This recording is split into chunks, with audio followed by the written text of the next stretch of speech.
பண்ணலாம்? இந்த ரேபிட் ரேபி இப்படி பண்ணுவான்னு நான் கொஞ்சம் கூட நினச்சி பார்க்கல. அவன் யோசிச்சே பார்க்க முடியாத மாதிரி ஏதாவது பண்ணணும். கண்டிப்பாக நான் அவனை இந்த வாட்டி பழி வாங்கிடுவேன். என்ன பண்ணலாம்?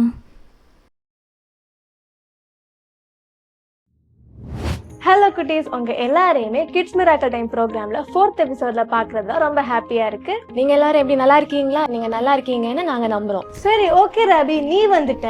ட்விங்க்லின் எங்க? எனக்கு தெரியலையாக்கா. அப்ப நீ ட்விங்க்லினை பார்க்கவே இல்லையா? நேற்றுக்கு நாங்கள் எப்போ போல நாங்கள் விளையாண்டுக்கிட்டு இருந்தோம். அப்போ நான் தெரியாமல் அவளை தள்ளி விட்டுட்டேன். அதனால அவள் உடனே வீட்டுக்கு போயிட்டா. அது வரைக்கும் தான் எனக்கு தெரியும். ஏய், ட்விங்க்லின் வந்துட்டேன் பாரு. ட்விங்க்லின், ஏன் இவ்வளோ லேட்டு? நீ ஏன் இவ்வளோ நேரம் வராம இருந்த? வீட்டில் கொஞ்சம் வேலை இருந்துச்சுக்கா, அதை முடிச்சுட்டு வர்றதுக்கு லேட் ஆயிடுச்சு. ட்விங்க்லின், நீ ஓகேயா தான் இருக்கியா? ஆமாங்க்கா, நான் ஓகேவா தான் இருக்கேன். ஏய், பொய் சொல்லாத. உனக்கும் ராபிக்கும் சண்டை தானே? அவன் நேற்றுக்கு வந்து தள்ளி விட்டதுனால தானே நீ இப்படி இருக்க. இல்லைக்கா, நான் நல்லா தான் இருக்கேன். இல்லை எங்ககிட்ட ராபி எல்லாத்தையுமே சொல்லிட்டான். அதனாலதான் நீ கோவமா இருக்குன்னு தெரியும். அவன் தான் சாரி சொல்லிட்டான்ல, மன்னிச்சிடலாம்ல அவனை. இல்லைக்கா, என்னால் மன்னிக்க முடியலை. எனக்கு அவனை மன்னிக்க விருப்பம் இல்லை. மன்னிக்கிறது நம்ம விருப்பத்துக்கு கிடையாது. கட்டாயமா நம்ம அவங்கள மன்னிக்கணும். விருப்பத்துக்கும் கட்டாயத்துக்கும் என்னக்கா வித்தியாசம்? விருப்பம்னா இப்போ நம்ம அம்மா வந்து சமைக்கும் போது நம்ம விருப்பத்துக்கு கேட்குறாங்கல்ல, அது வந்து விருப்பத்துக்கு கேட்கறது. ஆனா கொரோனா டைம்ல நம்ம மாஸ்க் எல்லாம் யூஸ் பண்ணோம், அது வந்து கட்டாயம். இதுவே நமக்கு ஃபீவரா இருக்கும் போது நம்ம என்ன பண்ணோம், மெடிசன் எல்லாம் எடுக்கணும், அதுவும் கட்டாயம். இதே மாதிரி நம்ம லைஃப்லயுமே மன்னிக்கிறது அப்படிங்கிற ஒரு விஷயம் வந்து ரொம்ப கட்டாயமான விஷயம் அப்படிங்கறத ஆதியாகமம் 50வது அதிகாரத்தில் எழுதியிருக்காங்க. ஸோ குட்டீஸ், இதை பத்தி இன்னும் நிறைய தெரிஞ்சுக்கிறதுக்கு முன்னாடி ஒரு குட்டி ஆக்ஷன் சாங் பார்த்துடலாமா?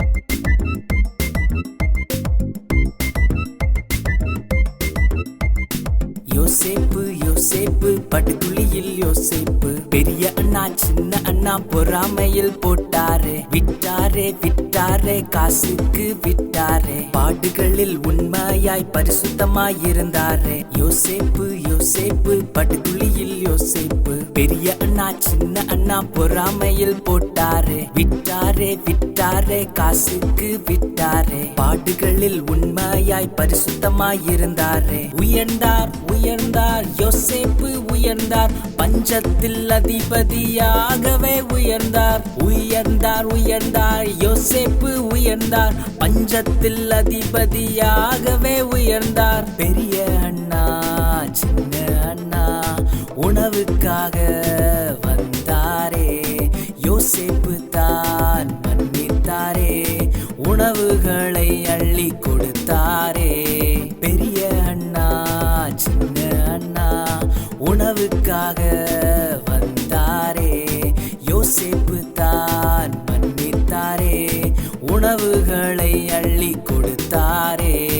மன்னிப்போம் மன்னிப்போம் மறக்காமல் மன்னிப்போம், மன்னிப்போம் மன்னிப்போம் மனதார மன்னிப்போம். மன்னிப்போம் மன்னிப்போம் மறக்காமல் மன்னிப்போம், மன்னிப்போம் மன்னிப்போம் மனதார மன்னிப்போம். ஷானூர், நீ ஸ்டெப்ஸ் எல்லாம் கவனிச்சியா? ரொம்ப அழகா இருந்துச்சு. நம்ம ட்விங்க்லின் எல்லாம் ரொம்ப அழகா ஆடினா. குட்டீஸ், நீங்களும் நல்லா ஆடி இருப்பீங்கன்னு நாங்க நம்புறோம். அக்கா, நீங்கள் ரேபிட் ரேபியை கட்டாயமாக மன்னிக்கணும்னு சொன்னீங்களே, அப்படி மன்னிச்சா எனக்கு என்னக்கா பெனிஃபிட்ஸ் இருக்குது? உனக்கு என்ன பெனிஃபிட்ஸ்னா, இப்போ பிறர் பண்ண பாவங்களை நம்ம மன்னிச்சோம் அப்படின்னா நம்ம பண்ண பாவங்களை பிதா மன்னிப்பாருன்னு சொல்லி பைபிள்ல இருக்கு. அதாவது இப்போ மற்றவங்க பண்ற தப்ப நம்ம மன்னிச்சிட்டோம் அப்படின்னா நம்ம பண்ற பாவங்களை ஏசப்பா வந்து மன்னிச்சிடுவாங்க. அதான் அதோட மீனிங். ஓகேவா? அப்போது மற்றவங்க பண்ணுற தப்பை நம்ம மன்னிச்சாதான் நம்மளோட தப்பை ஏசப்பா மன்னிப்பாரா? ஆமா ட்விங்க்லின், சரியா சொன்ன. ரேபிட் ரேபி, என்னை மன்னிச்சிரு. நீ வேணும்னு என்னை தள்ளி விட்டேன்னு நான் உன் மேலே கோவமாக இருந்துட்டேன். உன்னை மன்னிக்கவே இல்லை, மன்னிச்சிரு. ஓகே, நீயும் என்ன மன்னிச்சிரு. நானும் உன்னை தள்ளி விட்டுருக்க கூடாது. என்ன மன்னிச்சு. ஓகே, 2 பேரும் காம்ப்ரமைஸ் ஆயிட்டீங்களா? நம்ம எல்லாரும் சேர்ந்து இப்ப கிராஃப்ட் பண்ணலாமா? Over to craft time.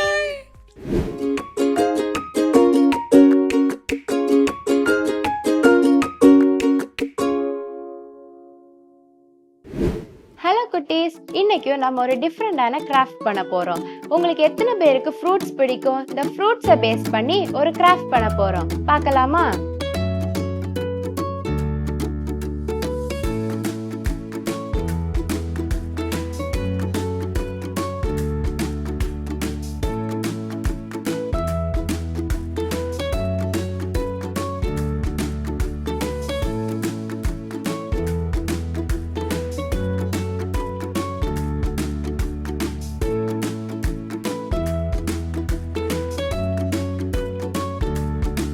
எப்படி கட் பண்ணேன்னு பார்த்தீங்களா? இதே மாதிரி நீங்கள் 9 pieces different colour paper use பண்ணி கட் பண்ணுங்க.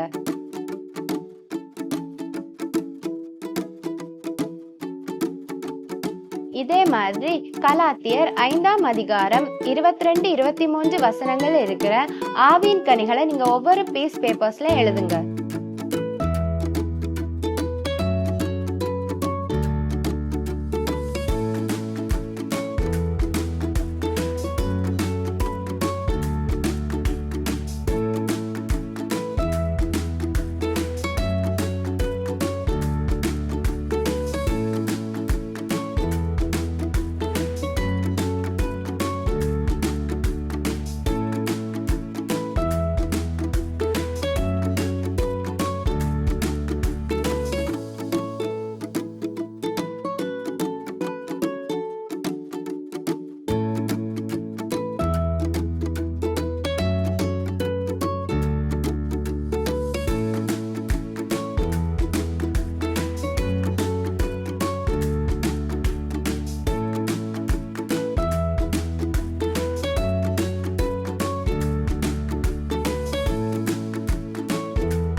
ஓகே ஃப்ரெண்ட்ஸ், இந்த கிராஃப்ட் எப்படி பண்ணணும்னு பார்த்தீங்கல்ல, இதில் நம்ம ஆவின் கனிகளை எழுதியிருக்கோம்.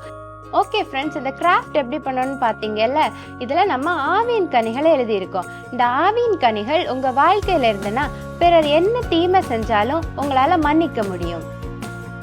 இந்த ஃப்ரூட் எவ்வளோ கலர்ஃபுல்லாக இருக்குன்னு பார்த்தீங்களா? இதே மாதிரி ஆவியின் கனிகளும் உங்கள் வாழ்க்கையில் இருந்துன்னா உங்கள் வாழ்க்கை ரொம்ப கலர்ஃபுல்லாக இருக்கும். இன்னொரு செக்மெண்ட்ல நான் உங்களை மீட் பண்ணுறேன். பாய். ஓகே குட்டீஸ், நீங்கள் எல்லாருமே கிராஃப்ட் பார்த்துருப்பீங்கன்னு நான் நம்புகிறேன். ஆவியின் கனிகளை பற்றி ஒரு அழகான கிராஃப்ட் பார்த்தோம்ல.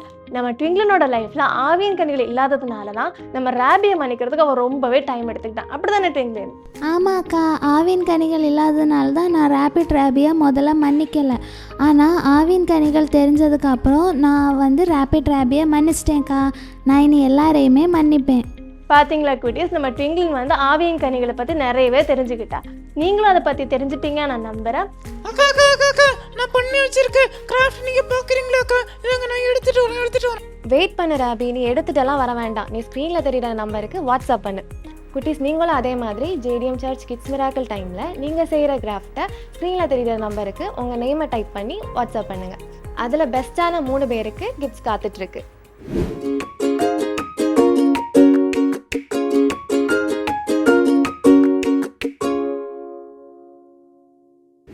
ஸோ குட்டீஸ், இன்னைக்கான சர்ச் மேட் விசிட்டில் நம்மளோட ஃப்ரெண்ட் சாக்ஷாவை பார்க்க வந்திருக்கோம். உங்ககிட்ட பேசலாமா? ஏய் சாக்ஷா, எப்படி இருக்க? நான் நல்லா இருக்கேன்க்கா. நீங்க எப்படி இருக்கீங்க? நானும் நல்லா இருக்கேன். சரி, ஸ்டடீஸ் எல்லாம் எப்படி போகுது? நல்லா போகுதுக்கா. போன வாரம் தான் எக்ஸாம் முடிஞ்சு, நேற்றுக்கு ரிசல்ட் வந்து நான் பாஸ் ஆயிட்டேன். சரி சாக்ஷா, நான் உன்னை பற்றி உனக்கு கேள்விப்பட்டேனே. நீ உன் ஃப்ரெண்டு கிட்ட பேசலையா? அவன் ஃபீல் பண்ணான். ஆமாக்கா, நான் எனக்கு திங்ஸ் வாங்க வச்சிருந்த காசு அவள் திருடிட்டா. அவள்கிட்ட கேட்கும்போது அவள் சொன்னா இல்லை. ஆனால் அவள் பேக்லேருந்து புக் எடுக்கும்போது என்னோட காசு விழுந்து. நான் அவள்கிட்ட கேட்டேன், நீ ஏன் என் காசு எடுத்த? அவள் சொன்னா அவளை கொஞ்சம் திங்ஸ் வாங்க வச்சிருந்தான்னு. அவள் பொய் சொன்னதுனால நான் அவள்கிட்ட பேசலை. என்ன சாக்ஷா, ஒரு காசு எடுத்ததுக்கு நீ அவகிட்ட பேசலையா? நம்ம பைபிளில் யாக்கோபு தெரியும்ல, அவருக்கு 12 குமாரர்கள் இருந்தாங்க. அவங்களில் ஒருத்தங்க தான் யோசேப்பு. இந்த யோசேப்பு 2 கனவு பார்த்தாங்க. அதில் ஒன்று என்ன அப்படின்னா, இவருடைய அரிக்கட்டுகளை சுற்றி அவருடைய சகோதரருடைய அரிக்கட்டுகள் வணங்குறதா பார்த்தாங்க. இதை போய் அவங்க சகோதரர்கிட்ட சொன்ன போது அவங்க ஒன்றை போய் நாங்கள் வணங்குவோமா அப்படின்னு சொல்லிட்டு அவரை இன்சல்ட் பண்ணி அவர்கிட்ட கோவமாகவே இருந்தாங்க. அப்படி இருக்கும்போது தான் ஒரு நாள் அவர் குழியில் போடுறாங்க. அதுக்கப்புறம் எகிப்தில் விற்று போடுறாங்க. ஆனால் அங்குள்ள மனுஷர் கண்கள்லையும் பார்வனுடைய கண்கள்லையும் தயவு கிடைக்க பண்ணி ஆண்டவர் அவரை வந்து அந்த எகிப்தில் உயர்த்துறாரு. அப்படி இருக்கும்போது தான் யோசேப்புடைய சகோதரர்கள் இருந்த நாட்டில் பஞ்சம் வருது. உணவுக்காக யோசேப்பு இருந்த நாட்டில் போகிறாங்க. போகும்போது யோசேப்பு அவங்கள பார்த்துட்டு நீங்கள் என்ன வந்து குழியில் போட்டீங்கல்ல, அவங்களுக்கு நான் உணவு தர மாட்டேன் அப்படின்னு அவர் சொல்லவே இல்லை. அதுக்கு பதிலாக அவங்கள மன்னிச்சு அவங்களுக்கு உணவு கொடுத்து அவங்கள பராமரிச்சாங்க. ஆஷ்னி, இந்த ஸ்டோரி நீ சொல்லும்போது இப்போ ரீசெண்டாக சார்லி அப்படிங்கிற ஒருத்தரோட நியூஸ் வந்துட்டு நம்ம எல்லாருக்குமே தெரிஞ்சிருக்கும். ஆமாக்கா, நான் கேள்விப்பட்டேன். அவர் வந்துட்டு 5th கிரேட் படிக்கும்போதே ஏசப்பாவை ஏற்றுக்கொண்டவர். இவர் அமெரிக்காவில் யங்ஸ்டர்ஸ் மத்தியில் தப்பான வழியில் போகிற யங்ஸ்டர்ஸ் எல்லாருக்குமே ஏசப்பாவை பற்றி சொல்லி அவங்கள நல்ல வழியில் லீட் பண்ணிட்டு இருந்தார். இந்த விஷயம் பிடிக்காத சிலர் என்ன பண்ணாருன்னா, அவர் ஒரு யூனிவர்சிட்டியில் டிபேட் நடத்திட்டு இருக்கும்போது அவரை சுட்டு கொன்னுட்டாங்க. சுட்டு கொன்னதுக்கு அப்புறமா அது வந்து போலீஸ் கேஸ் ஆகுது. போலீஸ் கேஸ் ஆனதுக்கு அப்புறமா அவரை சுட்டு கொன்னது யாருன்னு வரைக்கும் கண்டுபிடிக்கிறாங்க.